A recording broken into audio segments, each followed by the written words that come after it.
এমন ভয়াবহ পরিস্থিতির সম্মুখীন আল্লাহ পাক আমাদের করবেন, তার সামান্য একটা নমুনা আজকে সকাল 10:30 আল্লাহ আমাদেরকে দেখিয়েছে। সামান্য একটু ঝাঁকুনি, আপনারা নিজ চোখে দেখেছেন মানুষ কিভাবে বিল্ডিং থেকে দৌড়ে বাহিরে চলে গেছে। সন্তানাদি ফেলে স্ত্রী ঘর থেকে বের হয়ে গেছে, বাবা বের হয়ে গেছে, মা বের হয়েছে। কে কাকে নিয়ে বের হবে সে দেখার সময় নেই। আপন আপন জায়গা থেকে সব বের হয়েছে।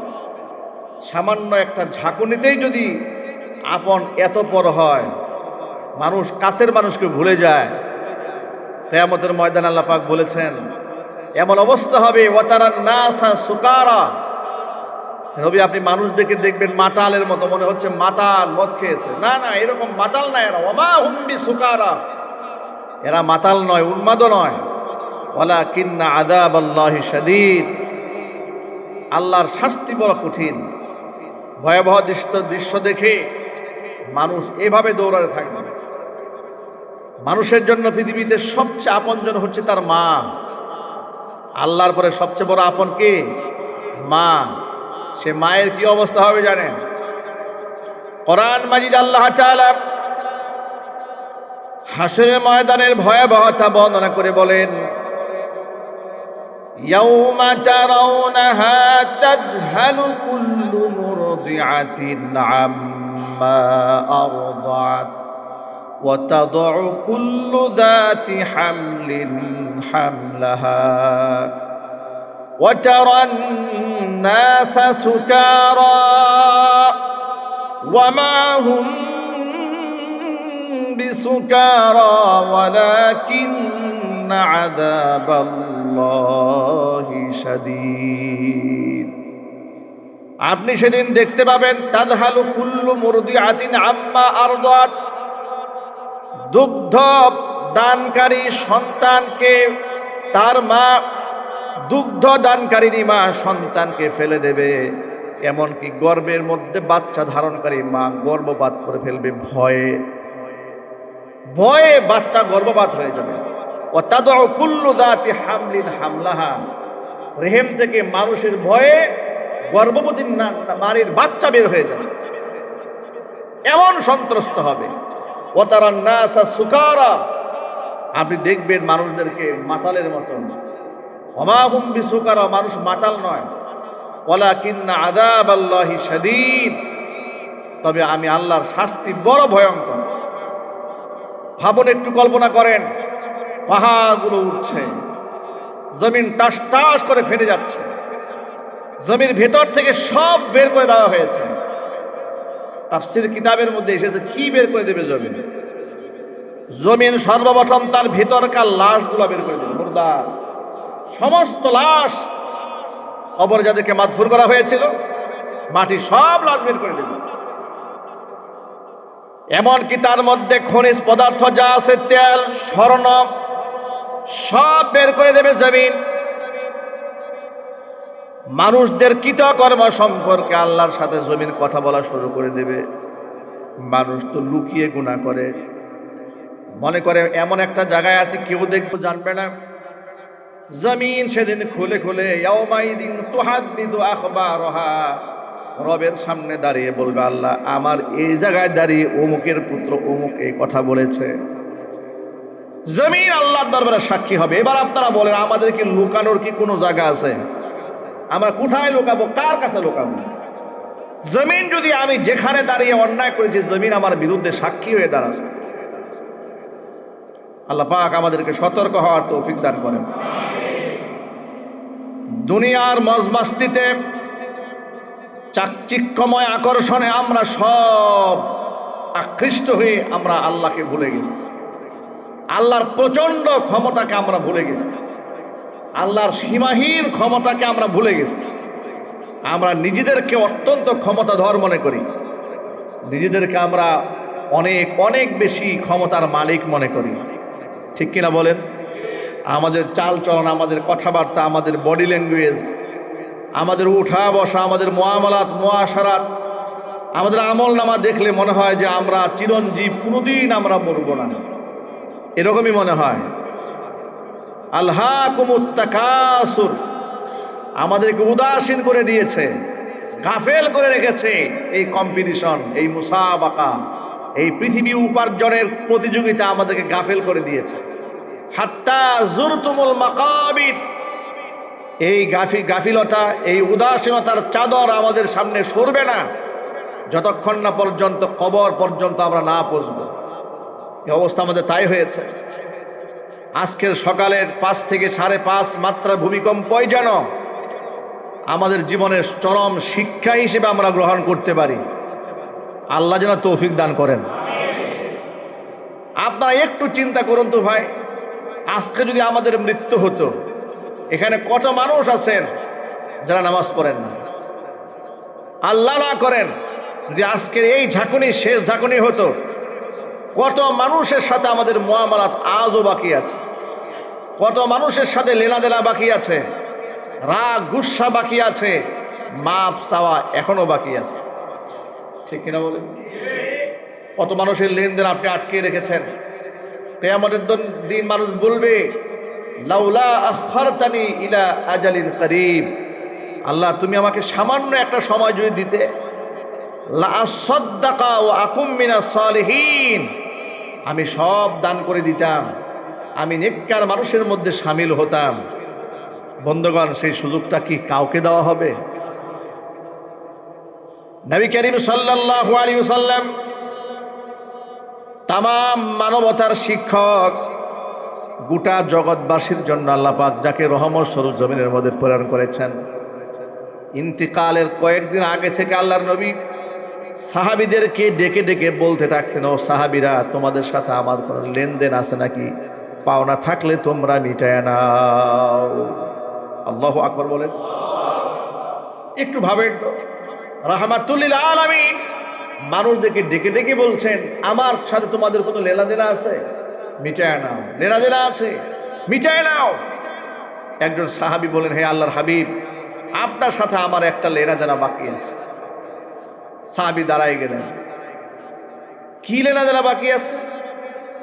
লেনাদেনা হচ্ছে, ইয়া রাসূলুল্লাহ, আপনি একদিন আমাকে আঘাত করেছিলেন, লাকড়ি দিয়ে আমার পেটের মধ্যে একটা গুঁতা মেরেছিলেন, এই লেনাদেনা বাকি আছে। হুজুর সাল্লাল্লাহু আলাইহি ওয়াসাল্লাম তাকে বললেন, তুমি প্রতিশোধ নাও, বদলা নাও। সাহাবী বলেন, হ্যাঁ আল্লাহর হাবিব, আপনার কাছ থেকে বদলা আমি কি করে নেব? আপনার গায়ে চাদর আছে, আমার গায়ে ওই সময় চাদর ছিল না, চাদর সরান। হুজুর গায়ে চাদরটা উন্মুক্ত করে দিলেন। চাদর খুলে দেওয়া মাত্র রাসূল পাক সাল্লাল্লাহু আলাইহি ওয়াসাল্লামের এই পিঠের উপরে খাতমে নবুওয়াতের আপনার কবুতরের ডিমের মতো একটা চিহ্ন ছিল। সাহাবী বলেন, হে আল্লাহ রসুল, আমি বহু বছর ধরে শুনেছি যে আপনার গায়ে খাতমে নবুওয়াতের একটা চিহ্ন আছে কবুতরের ডিমের মতো, দেখার সৌভাগ্য কখনোই হয় নাই। এই সুযোগে প্রতিশোধের কথা বলে জামাটা সরিয়ে খাতমে নবুওয়াতের চিহ্নটা দেখলাম, আর সেই জায়গার মধ্যে ঠুট লাগাইয়া চুম্বন করার সৌভাগ্য অর্জন করলাম। ভাবেন একটু, হুজুর দাঁড়ে দাঁড়ে মানুষের কাছে হেঁটে হেঁটে বলেছেন, আমার কাছে কোনো লেনাদেনা আছে? আমি কাউকে কোনো কষ্ট দিয়েছি? আঘাত দিয়ে থাকলে তোমরা তার বদলা নিয়ে নাও। আমার কাছে কোনো ঋণ থাকলে ঋণ তোমরা পরিশোধ করে নিয়ে নাও। আর আমরা কি পরিমাণ উদাসীন, কি পরিমাণ গাফেল, যে রসুলের কোনো সগীরা গুনাহ নাই, যার কোনো কবিরা গুনাহ নাই, বেগুনাহ মাসুম। মাসুম কাকে বলে শোনেন? মাসুম মানে হচ্ছে গুনাহ করার পরে মাফ হয়েছে তা নয়। মাসুম মানে হচ্ছে যারা আল্লাহ কর্তৃক ফেরেশতা দ্বারা এমনভাবে পরিচালিত হন যাদের গায়ে আল্লাহ গুনাহ লাগার সুযোগই দান করেন না। জোরে বলতে হবে সুবহানাল্লাহ। ফেরেশতারা বেগুনাহ মাসুম। কারা? ফেরেশতারা। নবীদেরকে আল্লাহ ফেরেশতাদের চাইতেও দামি বানিয়েছে। নবীদেরকে আল্লাহ ফেরেশতাদের চাইতে দামি বানিয়েছে। বেগুনাহ মাসুম, কোনো স্পর্শ করে দেননি। অথচ সেই নবী আবার সেই নবীদেরও নবী, ইমামুল মুরসালিন, সমস্ত নবীদের সর্দার, মানুষের দ্বারে দ্বারে ঘুরে ঘুরে বলছেন, আমার সাথে পাওনা থাকলে মিটায় নাও। আর আমরা এত বেশি নিজেকে মাকবুল মনে করি যে আমার হজ, আমার যাকাত, আমার আমল, আমার মসজিদ, আমার মাদ্রাসা, আমার এতিমখানা, আমার খানকা, কত কিছু আমার আছে, জান্নাতের একমাত্র অধিকারী তো আমিই হব, এই চিন্তা ভাবনা নিয়ে আসি। যার দরুন আমরা কাউকে কটু বাক্য বলতেও দ্বিধা করি না, কাউকে আঘাত করতেও মোটেও আমরা একটু কার্পণ্য করি না। অথচ নবী করিম সাল্লাল্লাহু আলাইহি সাল্লাম বলেছেন যে সামান্যতম একটা কটু বাক্য যার অন্যের দিলে তুমি আঘাত করেছ, বান্দার হক নষ্ট করেছ, কাল কিয়ামতের ময়দানে এই বান্দা তোমাকে মাফ করবে না যতক্ষণ আল্লাহ তোমাকে ছেড়ে দেবেন না ততক্ষণ। সুতরাং মুআমালাতের ক্ষেত্রে অত্যন্ত সাবধানতা অবলম্বন করতে হবে। আল্লাহ পাক যেন আমাদেরকে হেফাজত করে, জোরে বলুন আমিন। প্রতিশোধ পরায়ণ হওয়া যাবে না। মানুষ আপনাকে কষ্ট দিয়েছে, আপনি ইচ্ছা করলে প্রতিশোধ নিতে পারবেন। নবী করিম সাল্লাল্লাহু আলাইহি সাল্লাম বলেছেন, সিলমান কাতাক ওয়াফু আম্মান যালামাক ওয়া আহসিন ইলা মান আসা ইলাইক। তিনটা আমল আল্লাহর নবী আমাদেরকে শেখালেন। এই তিনটা দামি কথা যদি এক পাল্লায় দেওয়া হয়, তাম পৃথিবীর মহামনীষী যারা ছিলেন তাদের সমস্ত দামি কথা আরেক পাল্লায় দিলেও হুজুরের তিনটা কথা পৃথিবীর সমস্ত দামি কথার চাইতে ভারী হয়ে যাবে। এই যে আপনার মহামনীষীদের বাণী চিরন্তনীগুলো দেয়ালে দেয়ালে লেখা থাকে, পড়েন না? সমস্ত দামি কথা এক পাল্লায় দিলে আল্লাহ রসুলের এই তিনটা দামি কথার সমতুল্য হবে না। শুনুন কি সুন্দর কথা বলেন হুজুর। হুজুর বলেন, সিল মান কাতাক, যে তোমার সাথে সম্পর্ক ছিন্ন করেছে তুমি তার সাথে সম্পর্ক জুড়ায় নাও। সুবহানাল্লাহ বলবেন না? আচ্ছা, পৃথিবীতে শান্তি প্রতিষ্ঠার জন্য এর চেয়ে দামি কোনো কথা আছে? মানে সমাজের মধ্যে শান্তি শৃঙ্খলা বজায় রাখার জন্য, একটি স্থিতিশীল পরিবেশ কায়েম করার জন্য এর চেয়ে উন্নত কথা আর কি হতে পারে? সিলমান কাতাক, যে তোমার সাথে সম্পর্ক ছিন্ন করেছে তুমি তাদের সাথে সম্পর্ক জুড়িয়ে নাও। ওয়াফু আম্মান যালামাক, যে তোমার উপর জুলুম করেছে তুমি আবার উল্টা তার উপর জুলুম করতে যেও না। ইচ্ছা করলে তুমি প্রতিশোধ গ্রহণ করতে পারো, ইচ্ছা করলে তার বিচারও করতে পারো, ইচ্ছা করলে তুমি ক্ষমা করে দিতে পারো। আল্লাহর কাছে সবচেয়ে বড় প্রিয় আমল হচ্ছে ক্ষমা। ওয়াফু আম্মান যালামাক, তোমার উপর যে জুলুম করেছে তুমি তারে ক্ষমা করে দাও। ওয়া আহসিন ইলা মান আসা ইলাইক, তৃতীয় নম্বর বক্তব্য, যে তোমার সাথে খারাপ আচরণ করেছে, তোমারে কষ্ট দিয়েছে, তুমি তার সাথে খারাপ আচরণ করো না, তুমি তার সাথে ভালো আচরণ করো। পৃথিবীর স্থিতিশীলতা, এর ভারসাম্য, এর ইতিদাল, এর সম্প্রীতি, এর সৌহার্দ্য টিকিয়ে রাখার জন্য এর চেয়ে উন্নত পদ্ধতি আর কি হতে পারে? এর চেয়ে দামি থিম আর কি হতে পারে? যে আমাকে আঘাত দিয়েছে আমি তারে ক্ষমা করে দেব, আমার সাথে রূঢ় আচরণ করেছে আমি তার সাথে উত্তম আচরণ করব। এর থেকে আর উত্তম ফর্মুলা আর কি হতে পারে? এই জন্য কোরআন সুন্নাহর ফর্মুলার উপরে কোনো ফর্মুলা নাই। কোরআন সুন্নাহর হেদায়েতের উপরে দামি কোনো হেদায়েত নাই। কোরআন সুন্নাহর জীবন ব্যবস্থার উপরে পৃথিবীর আর কোনো জীবন ব্যবস্থা নাই।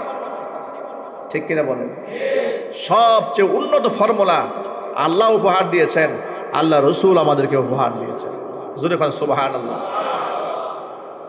কোরআন সুন্নাহর ফর্মুলা মানুষকে কতটা বিনয়ী বানায়, মানুষকে কতটা জবাবদিহিতামূলক অবস্থানে পৌঁছে দেয়। ছোট্ট একটা এক্সাম্পল আপনাদের সামনে উদাহরণ হিসেবে তুলে ধরছি।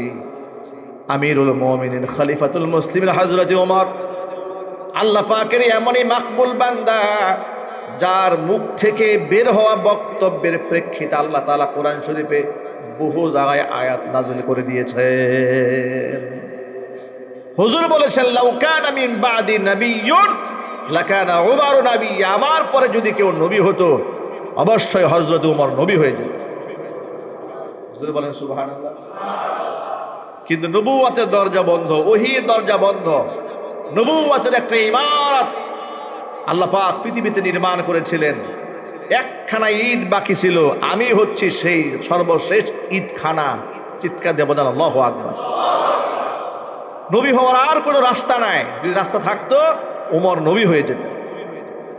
সেই ওমর রাদিয়াল্লাহু তাআলা আনহু জুমার মিম্বারে দাঁড়িয়ে খুতবা দিচ্ছেন হাতের মধ্যে লাঠি নিয়ে। ভাবুন, এই যে এখানে আমবর্ষা শাহী জামে মসজিদে আপনারা হাজার হাজার মুসল্লি নামাজ পড়ছেন, আমি আপনাদের সামনে বয়ান করছি, আপনারা নীরব নিস্তব্ধতার সাথে অত্যন্ত আজমতের সাথে আমার কথাগুলো শুনতে পাচ্ছেন। হযরত উমর লাঠি নিয়ে মসজিদে নববীর মিম্বারে দাঁড়িয়েছেন খুতবা দেওয়ার জন্য। এমন সময় পেছন দিক থেকে একজন সাহাবী দাঁড়িয়েছেন, দাঁড়িয়ে বলেন, ওমর আপনার খুতবা থামান, আপনার খুতবা আমরা শুনবো এবং আপনার আনুগত্য করবো ততক্ষণ, কোরআন সুন্নাহ দিয়ে রাষ্ট্র চালাবেন যতক্ষণ। আপনার কাছে আমার একটা প্রশ্ন আছে, সেই প্রশ্নের আগে জবাব দেন, এরপরে খুতবা শুনবেন। হযরত উমর রাগ হলেন না, জালিলুল কদর সাহাবী, এত বড় আজমতওয়ালা সাহাবী, রাগ হননি। প্রশ্ন করুন, কি প্রশ্ন আপনার? প্রশ্ন করে বললেন, আপনার গায়ে যে জুব্বাটা আপনি পরেছেন, লম্বা জুব্বা, আমরা তো দেখেই বুঝতে পেরেছি যুদ্ধের ময়দান থেকে আনফাল যেটা এসেছে, যুদ্ধলব্ধ সম্পদ, গনিমতের মাল যা এসেছে, সকলে এক টুকরা করে কাপড় পেয়েছে, আপনিও তো এক টুকরাই পেয়েছেন, আমরাও এক টুকরা পেয়েছি, কিন্তু আপনি দুই টুকরাওয়ালা জুব্বা, এত লম্বা হলো কেমনে আপনার জুব্বা? আমাদের এক টুকরা দিয়ে তা আমাদের পা ভালো করে ঢাকে না, আর আপনার জুব্বা দিয়ে দুই টুকরা কাপড় দিয়ে আপনি বানিয়েছেন, আপনি এই আরেক টুকরা কোথায় পেলেন? আপনি কি খলিফা হওয়ার সুবাদে একটা টুকরা বেশি ফ্যাসিলিটিস নিয়েছেন? ভরপুর মুসল্লিদের সামনে, উপস্থিত সকলের সামনে, অর্ধ জাহানের শাসককে বিচারের কাঠগড়ায় একজন সাধারণ নাগরিক দাঁড় করিয়ে দিয়েছে। এটার নাম ইসলামের খেলাফত। আল্লাহু আকবার বলেন। এই খেলাফতের কথা পৃথিবীর নাস্তিক, বেঈমান, তথাকথিত বুদ্ধিজীবী, তথাকথিত সুশীল এবং এই গোটা দুনিয়ার সাম্রাজ্যবাদী শক্তিগুলো, জাতীয়তাবাদী শক্তি, ধর্মনিরপেক্ষতাবাদী শক্তি, সেকুলারিজম, ন্যাশনালিজম, এরা এই খেলাফতের কথা সহ্য করতে পারে না। কেন করতে পারে না? কারণ তারা যে রাষ্ট্রতন্ত্রের কথা বলে, সেখানে নেতাকে জবাবদিহিতার কাঠগড়া দ্বারা দূরের কথা, নেতার গাড়ি চালায় যে ড্রাইভার, ওই ড্রাইভারের বিরুদ্ধে আপনি একটু প্রশ্ন তুলে দেখবেন, আপনার চোখ থাকবে না। এটা পৃথিবীর বাস্তবতা, ঠিক কিনা বলেন? ওই যে খুনি হাসিনার ফাঁসি হয়ে গেল, এখন আপনারা সবাই নাচতেছেন। হাসিনা দেশে থাকা অবস্থায় তার বিরুদ্ধে কয়জনে কথা বলতে পেরেছেন? ঠিক না ব্যাটিক বলেন? তার বিরুদ্ধে তো ভালো, তার দলের একেবারে থার্ড ক্লাস শ্রেণীর এক নেতা, অজপাড়া গায়ের ওয়ার্ড কর্মী, তার বিরুদ্ধে যদি আপনি কথা বলেছেন, আপনাকে ঠ্যাঙ্গাইয়া পা ভেঙে দিয়ে থানায় লটকায় রাখতো ঘন্টার পর ঘন্টা। এটা পৃথিবীর তথাকথিত গণতন্ত্র। তারা আবার মাইকের সামনে এসে বলে গণতন্ত্রের মানস কন্যা। তারাই বলে বাক স্বাধীনতা। আমাদের দেশে বাক স্বাধীনতা আছে? এখনো আছে? ওই যে একটা ছেলে সেনাবাহিনীকে উদ্দেশ্য করে একটা গালি দিয়েছে। কেন? এই 32 নম্বর ভাঙা নিয়ে সে একটা আন্দোলন করতে গিয়ে কথা বলেছে, সেনাবাহিনী বাধা দিয়েছে, ওদেরকে একটা গালি দিয়েছে। যে সেনাবাহিনীর উপর দেশের মানুষের এত ভালোবাসা, শ্রদ্ধা, মহব্বত, সেই সেনাবাহিনীর কয়েকজন কর্মকর্তা গিয়ে ওই ছেলের বাসায় গিয়ে, ঘরে গিয়ে পিটায় আসছে। শুনতেও তো লজ্জা হয়, বলতেও শরম হয়।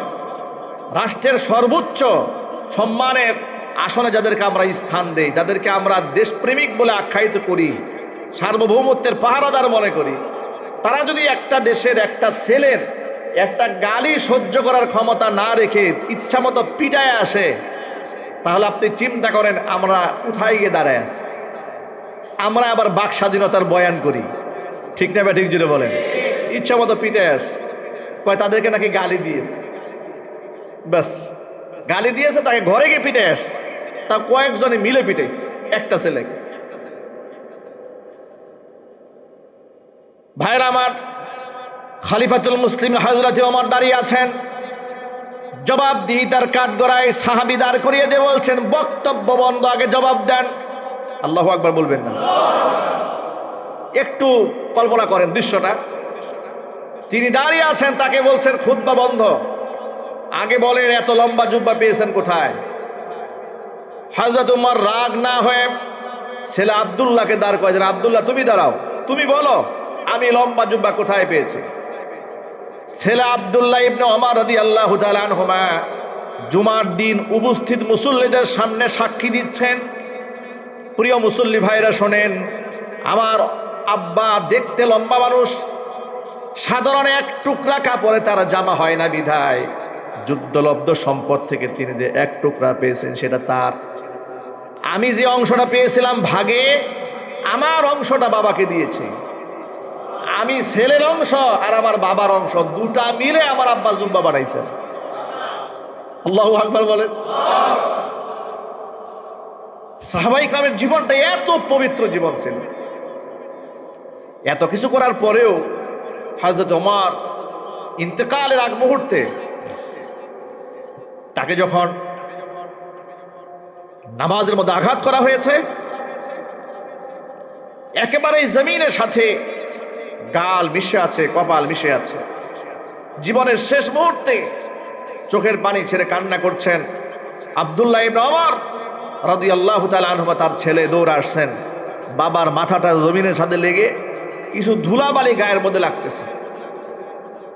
হযরত ওমর রাদিয়াল্লাহু তাআলা আনহুর মাথাটা উঁচা করে ছেলে আব্দুল্লাহ ইবনে ওমর উরুর মধ্যে নেওয়ার চেষ্টা করলেন। হযরত ওমর ছেলে আব্দুল্লাহ ইবনে ওমরকে ডেকে বলছেন, আব্দুল্লাহ রে, আমার মাথাটা জমিন থেকে উপরে তুলো না, জমিনের ধুলোবালির সাথে আমার চেহারাটা লাগতে দাও।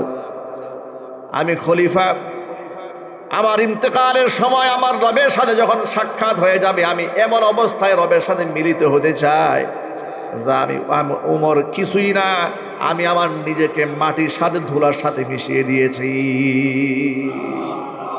আমি ওমরের কোনো অহংকার নাই, আমার কিচ্ছু নাই, আমি একদম নগণ্য মানুষ। হযরত ওমর বলতেন যে আমার এমন যদি আল্লাহর পক্ষ থেকে কোনো ঘোষণা আসে পৃথিবীর সব মানুষ জান্নাতে যাবে, একটা মানুষ জাহান্নামে যাবে, আমার মনে হয় ওই জাহান্নামী লোকটা আমি ওমর হব। নিজেকে এমন হতভাগা মনে করতেন। আবার তিনি বলেন, আমি আল্লাহর রহমতের এত এত বেশি আশাবাদী, এমন কোন ঘোষণা যদি আসে তাম পৃথিবীর সব মানুষ জাহান্নামে যাবে, একটা মাত্র মানুষ জান্নাতে যাবে, আমি আল্লাহর রহমতের এত বেশি প্রচন্ড আশাবাদী, আমার মনে হয় পৃথিবীর সব মানুষ জাহান্নামের আগুনে পড়লেও আমার আল্লাহ আমাকে জাহান্নামে দিবে না। এটাকে বলা হয় ঈমান। ঈমান হচ্ছে ঈমানু বাইনাল খাউফি ওয়ার রাজা, আশা এবং ভীতি এই উভয়ের মধ্যবর্তী অবস্থা। ভয়ও থাকতে হবে, আবার আশাও থাকতে হবে। এমন ভয় পাওয়া যাবে না যে আপনি আল্লাহর রহমত থেকে হতাশ হয়ে গেলেন, নিরাশ হয়ে গেলেন যে আল্লাহ আমার মাফ করবেন। আবার এমন ভরসা করে থাকা যাবে না যে আল্লাহ রহমত যেহেতু সীমাহীন, আমার যা মনে চায় আমি তাই করি, আল্লাহ আমাকে জাহান্নামের আগুনে পুরাবে না, এরকম আশাবাদীও হওয়া যাবে না। আর ঈমানু বাইনাল খাউফি ওয়ার রাজা, সর্বোচ্চ ভয় সর্বোচ্চ আশা, এই উভয়ের মাঝখানে ব্যালেন্স করে চলার নাম হচ্ছে ঈমান। আল্লাহ পাক আমাদের বুঝে আমল করা তৌফিক দান করেন। ভাইরা আমার, আমি এক্সাম্পল দিয়ে বোঝাতে চেয়েছি যে পৃথিবীতে আমরা নিজেকে কত সর্বময় ক্ষমতার অধিকারী মনে করি। পক্ষান্তরে সাহাবায়ে কেরাম জান্নাতের সুসংবাদ প্রাপ্ত যারা ছিলেন, নিজেদেরকে কত সতর্ক রেখেছেন, পৃথিবী তাদেরকে পিছপা করে রাখতে পারে নাই। আল্লাহ তাআলা কোরআন মাজিদে বলেছেন, ইয়া আইয়ুহাল্লাযীনা আমানু লা তুলহিকুম আমওয়ালুকুম ওয়ালা আওলাদুকুম আন যিকরিল্লাহ, তোমাদের সম্পদ এবং সন্তান সন্ততি যেন আমার জিকির থেকে তোমাদেরকে গাফেল করতে না পারে। আমাকে ভুলে যেও না। আল্লাহ আছেন না নাই? আল্লাহ সব দেখেন কিনা? আল্লাহ সব শোনেন কিনা? আল্লাহর কাছে সব রেকর্ড আছে কিনা? সব রেকর্ড রবের কাছে আছে। একটা ঝাঁকুনি আবার আমাদেরকে সতর্ক করে দিয়েছে, মহান আল্লাহ আমি সব দেখতে পাচ্ছি। প্রবল ঝাঁকুনি দেওয়ার আগে আমার কাছে ফিরে আসো। এই কোরআনে আল্লাহ তাআলা একটা দারুণ তথ্য দিয়েছেন আমাদেরকে। আল্লাহ পাক বলেন, যাহারাল ফাসাদু ফিল বাররি ওয়াল বাহরি বিমা কাসাবাত আইদিন নাস লিয়ুযীকাহুম বা'দাল্লাযী আমিলু লাআল্লাহুম يرجعون জলে এবং স্থলে যত বিপর্যয়ের সৃষ্টি হয়েছে বিমা কাসাবাত আইদিন নাস, সব মানুষের হাতের কামাই করা ফসল, ঠিক কিনা? তবে এই যে আমি একটু টুকিটাকি শাস্তি তোমাদেরকে কেন দেই, লিউযীকাহুম বা'দাল্লাযী আমিলু, তোমরা যা করেছো তা তো আমি তোমাদের পূর্ণাঙ্গ দেই না। আচ্ছা, আমরা যে পরিমাণ নাফরমানি আল্লাহর করি, যদি আমাদের কৃতকর্মের শাস্তি দেওয়া আল্লাহ শুরু করেন, আমাদের নিঃশ্বাস নেওয়ার সুযোগ থাকবে? হুজুর বলেন, আমাদের কি একটা কদম ফেলার সুযোগ আছে? আহা, কি নাফরমানি আমরা করি! শিরিক, বেদাত, কুসংস্কার, খুরাফাত, নাফরমানি কি না করি! মিথ্যা কথা বলা থেকে শুরু করে, তোহমত দেওয়া শুরু করে আরো কি না করি। সবচেয়ে জঘন্য কাজ আমরা হাসতে হাসতে করি, সেটা হলো শিরিক। সবচেয়ে জঘন্য কাজ কি? শিরিক। হাসতে হাসতে মানুষ করে, রবের সাথে শরীক স্থাপন করে। আল্লাহর যে কত ধৈর্য, সুবহানাল্লাহ! আল্লাহর কত ধৈর্য ভাবেন আপনারা। যে আপনি একটা জিনিস চিন্তা করেন, আপনার নিজের স্ত্রী, যাকে আপনি মহারণা দিয়ে বিবাহ করেছেন, আপনি তার ভরণ পোষণ দেন, তাকে আপনি বাসস্থান দিয়েছেন, নেইল পলিশ কিনে দিয়েছেন, এরপরে তার চেহারার সৌন্দর্যতা বর্ধনের জন্য যত প্রকারের আধুনিক সরঞ্জাম আছে, মেকআপ আইটেম আছে, সব কিনে দিয়েছেন। এত কিছু দেওয়ার পরে আপনার সেই প্রেমময় স্ত্রী যদি আপনাকে ছেড়ে পরপুরুষের সাথে ফোনে একটু কথা বলে, আপনার কাছে কেমন লাগে? মজা লাগবে? শান্তি লাগবে? কি পরিমাণ কষ্ট লাগবে? এটা কি কোনো পুরুষ মানতে পারে? যা আমি তাকে খাওয়াচ্ছি, পড়াচ্ছি, কাপড় চোপড় দিচ্ছি, পারফিউম কিনে দিচ্ছি। ধরেন আপনি বিদেশে থাকেন, সৌদি আরব থাকেন, মালয়েশিয়া থাকেন, দুবাই থাকেন, ফ্রান্স, কানাডা, জার্মান থাকেন, সেই দেশে দামি দামি ইকুইপমেন্টস পাঠাইছেন, তার জন্য অনেক আধুনিক সরঞ্জাম পাঠায় রাখছেন, বাড়ি করে দিয়েছেন, আলিশান গুলশানে ফ্ল্যাট সব করে দিয়েছেন। এত কিছু দেওয়ার পরে আপনার গহনা দিয়ে সাজে, আপনার মেকআপ আইটেম চেহারায় মেখে, আপনার দেওয়া শাড়ি পরে পরপুরুষের সাথে সে পার্কে পার্কে ঘুরে বেড়ায়, কেমন লাগে আপনার কাছে? বরদাস্ত হবে? আপনি এখানে ধৈর্য ধারণ করবেন, সবর করবেন? করবেন না। অথচ আপনি যা দিয়েছেন, আপনি সামান্য কিছু দিয়েছেন। এবার আপনি চিন্তা করেন, সামান্য একটা ঘর দিয়েছেন থাকার জন্য, সামান্য একটা জামা দিয়েছেন পরার জন্য, সামান্য একটু মেকআপ আইটেম দিয়েছেন সাজার জন্য, এতেই তার উপর আপনি এমন মালিকানা দাবি করে, অধিকার দাবি করে বসে আছেন যে কারোর সাথে কথা বলতে আপনার সহ্য হয় না। আর যে আল্লাহ আপনারে খাওয়ান, যে আল্লাহ আপনাকে পড়ান, যে আল্লাহ আপনাকে আলো দিয়েছেন, বাতাস দিয়েছেন, রিজিক দিয়েছেন, সুস্থতার নিয়ামত দিয়েছেন, আপনাকে অক্সিজেন দিয়েছেন, আপনার ভেতর থেকে কার্বন ডাই অক্সাইডটা বের করে দিয়েছেন, নিঃশ্বাসে নিঃশ্বাসে আল্লাহ পাকের নিয়ামত ভোগ করে ওই আল্লাহকে বাদ দিয়ে যখন আপনি দেবতার কাছে মাথা নত করেন, আল্লাহর কাছে কেমন মনে হয় ভাবেন আপনারা? আপনি সে আল্লাহকে বাদ দিয়ে যখন একটা মাটির তৈরি মূর্তির কাছে সাহায্য প্রার্থনা করেন, আল্লাহ পাক বলেন, ইন্না শিরকা লা যুলমুন আযীম। বান্দারে, সব দিলাম আমি, স্রষ্টা আমি, হায়াতের মালিক আমি, মৌতের মালিক আমি, রিস্কের মালিক আমি, সুস্থতার মালিক আমি, সবকিছুর মালিককে। আবার জোরে বলেন। অথচ সে আল্লাহর সাথে আমরা হাসতে হাসতে শিরিক করছি, কবিরা গুনাহ করছি, মিথ্যা কথা বলছি, আল্লাহ ধৈর্য ধারণ করছেন। আল্লাহর চেয়ে ধৈর্যশীল আর কে আছে? সুবহানাল্লাহ, জোরে কোন সুবহানাল্লাহ। আজকের আমাদের আলোচনার মূল প্রতিপাদ্য বিষয় হলো, সামান্য একটা ঝাঁকুনি দিয়া আল্লাহ আমাদেরকে সতর্ক করেছেন, আজকে থেকে আমরা তওবা করে নিলাম। আল্লাহ তওবার তো সুযোগ আমাদেরকে দান করেছেন, বলেন আলহামদুলিল্লাহ। এই যে আবার নতুন করে কথা বলতে পারছি। কারো মৃত্যু হতো বাথরুমে, কারো মৃত্যু হতো টয়লেটে, কারো মৃত্যু হতো সে পানি পান করছে, কারো মৃত্যু হচ্ছে বাচ্চার সাথে শেষ বিদায় নেওয়ার সুযোগ হয় না, স্বামীর সাথে স্ত্রীর সাথে শেষ কথাটা বলা হয় নাই, অনেক অজানা কথা, অনেক না বলা কথা, অনেক লেনা দেনা এখনো বাকি আছে। আর আমরা মনে করতেছি আল আমাল, আমাদের মিথ্যা স্বপ্ন আশা আমাদেরকে, লম্বা স্বপ্ন আমাদেরকে ধোঁয়াশা সৃষ্টি করেছে। কোরআন কি বলে দিয়েছে? ওয়ামাল হায়াতুদ দুনিয়া ইল্লা মাতাউল গুরুর। এই পৃথিবী ধোঁকার প্রবঞ্চনা ছাড়া কিচ্ছু নয়। আল্লাহ পাক বলেছেন মা গাররাকা বিরাব্বিকাল কারীম, তোমার সম্মানিত রবের ব্যাপারে কোন জিনিস তোমাকে ধোঁকায় ফেলেছে, কি তোমাকে ধোঁকায় ফেলেছে। সুতরাং আল্লাহ আমাদেরকে একটা সুযোগ দিয়েছেন। আল্লাহ কি দিয়েছেন? আল্লাহ নতুন করে জীবনটাকে গড়ে নেওয়ার সুযোগ দিয়েছেন। এটাকে ওইভাবে দেখতে হবে। এটা ওই যে শুধু ভূমিকম্প হয়েছে ভাই আপনি কইছিলেন তখন আপনি কি করতেছিলেন না, এটার জন্য আল্লাহ দেননি। এখন একটা গল্পের বিষয় হয়ে দাঁড়িয়েছে যে আমি এই ছিলাম রাস্তা, আমি ছিলাম গাড়িতে, আমি ছিলাম বাড়িতে, এটা না হইলে এটা হতো, এটা না হইলে এটা না, এটা না এটা হতো না। আপনি এটা চিন্তা করেন এই মুহূর্ত যদি আপনার আমার জীবনের শেষ বিদায় হয়ে যেত, ঠিক না ভাই? ঠিক জোরে বলে। অনেক জায়গায় তো মানুষ মারাও গেছে, ঠিক না ভাই? তুরস্কে যে ভূমিকম্প হয়েছে, আফগানিস্তানে যে ভূমিকম্পটা হয়েছে, ইন্দোনেশিয়াতে যা হয়েছে, প্রায় সময় জাপানে যেটা হয়, এর কি অধাংশ আমাদের হয়েছে? আলহামদুলিল্লাহ বলেন। আল্লাহ তো আমাদেরকে কিছুই করেন নাই, কিছুই দেন নাই। এতেই তো কলিজা বের হয়ে গেছে, ঠিক না ভাই? ঠিক জোরে বলেন। আল্লাহর জাকনের কিছুই আল্লাহ দেন নাই, এতেই কলিজা কি হয়ে গেছে? আমাদের বের হয়ে গেছে। সুতরাং আসুন আজকে আমরা তওবা করি।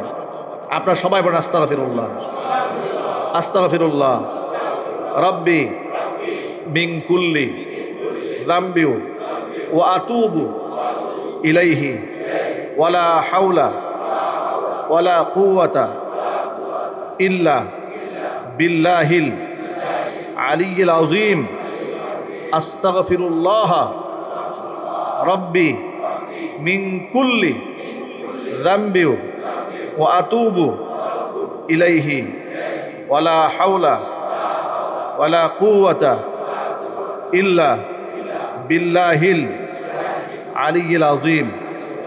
হে আল্লাহ, আমি তওবা করছি জীবনে আর কখনো ইচ্ছাকৃতভাবে এক ওয়াক্ত নামাজ ছেড়ে দেব না, ফরজ রোজা ছাড়ব না, ফরজ হজ ছাড়ব না, ফরজ যাকাত দেওয়া বাদ দেব না, মিথ্যা কথা বলবো না, চুরি করব না, ডাকাতি করব না, জেনা করব না, মানুষের অধিকার নষ্ট করব না, মানুষ খুন করব না, মানুষকে গুম করব না, মানুষের মর্যাদা হানি করব না, মানুষের সম্পদে আঘাত করব না।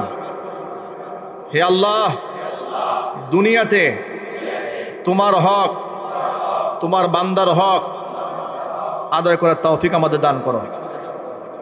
হে আল্লাহ, আমাদের জীবনের সগীরা কবিরা জাহিরি বাতিনি ইচ্ছায় অনিচ্ছায় জানা অজানা সমস্ত গুনাহ মাফ করে দাও। আজকে থেকে আমরা তওবা করলাম, জীবনে আর কোনো গুনাহ করব না। হে আল্লাহ, তুমি আমাদের তওবাকে কবুল করে নাও। আজকের পর থেকে আমাদেরকে তোমার মুখলেস বান্দা হিসেবে কবুল করে নাও। আমিন ইয়া রাব্বাল আলামিন। আল্লাহ রাব্বুল আলামিন আমাদের সকলে তওবাকে মঞ্জুর করুন, আমিন। ওয়া আখিরু দাওয়ানা আলহামদুলিল্লাহি রাব্বিল আলামিন। ক্বাবলা জুমা 4 রাকাত সুন্নাত নামাজের আদায়